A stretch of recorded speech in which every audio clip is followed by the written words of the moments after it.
देखिएगा, ये आपका एक डायग्राम बना हुआ है वायु प्रेक्षण के द्वारा व्यंजन के भेद, यानी क्या लिखा गया है आपका, वायु प्रेक्षण के द्वारा व्यंजन के भेद लिखे गए हैं। तो वायु प्रेक्षण के द्वारा व्यंजन के कितने भेद होते हैं? 2 भेद होते हैं, एक आपका अल्प प्राण, एक आपका महाप्राण।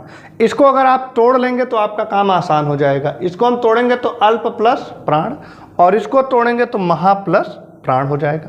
अब अल्प मीन्स कम, प्राण मीन्स वायु, और महा मीन्स अधिक, प्राण मीन्स वायु। क्लियर हो जाएगा। जैसे ही आप तोड़ेंगे आपकी परिभाषा निकल के आ जाएगी, यानी कि ऐसे वर्ण जिनका उच्चारण करने में हमारे मुख से कम वायु बाहर निकली, यही तो आपने तोड़ा है, हमारे मुख से कम वायु बाहर निकली उसे हम अल्प प्राण कहें, और ऐसे वर्ण जिनका उच्चारण करने में हमारे मुख से अधिक वायु बाहर निकली उसे हम महाप्राण कहते हैं। बात समझ गए परिभाषा। फिर बात आती है पहचान की। तो किसी भी वर्ग का पहला, तीसरा तथा पांचवा वर्ण क्या होता है? अल्प प्राण, और जो बच जाएगा दूसरा और चौथा वो क्या हो जाएगा? महाप्राण हो जाएगा। फिर आपने लिखा है कि अंतस्थ व्यंजन यानी कि यारा लावा भी आते हैं, यानी ये भी आपके क्या होते हैं? अल्प प्राण। और इसके बाद आपका ऊष्म संघर्षी यानी तीनों सा और हा भी क्या होते हैं? महाप्राण हो जाते हैं।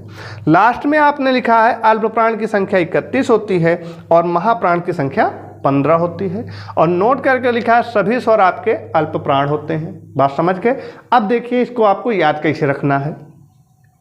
आ से आपका अल्प प्राण और आ से ही आपका सभी स्वर स्टार्ट होता है, तो सभी स्वर आपके अल्प प्राण हो जाएंगे। बात समझ गए।